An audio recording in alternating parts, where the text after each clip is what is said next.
let me tell you how I recruited snow shovelers. When I was hiring over 1,000 snow shovelers, I was not pitching that people come in and work in cold, dangerous, difficult conditions for $15 an hour. That's what happened, okay? But I didn't pitch that to them like it was a good deal. What I told them is, look, if you work with me, you might be out here shoveling a pharmacy. And the reason why we work so hard to keep these pharmacies safe and clear of snow and ice is so that our grandparents can get their medication all winter long.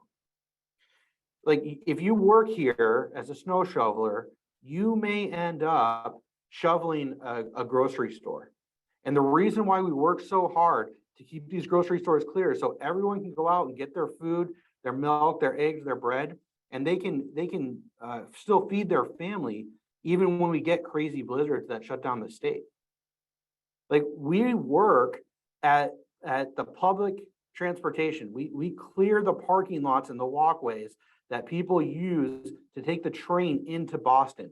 And the reason we work so hard is that even in the worst winters in history, we make sure that people can get to work and make a living for their family. Like, if you have to understand, if you work for me, you might be shoveling around a whole bunch of equipment at the utility companies who provide electricity and heat. And we're gonna work super hard so that even when blizzards take out the heat for people, it can get restored super quickly because we did our job. And in fact, we are so big that if we don't show up for a single snowstorm, society throughout New England will cease to function. That's a fact. But you can make a difference working for us. And by the way, we pay $15 an hour.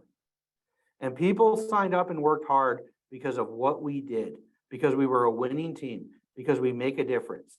And I know you've heard this before. You refer to yourself as snow fighters.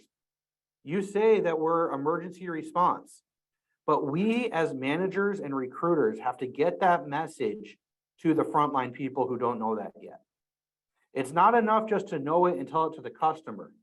We have to make sure every shoveler views themselves as important as a firefighter for the community, because the reality is they make the difference.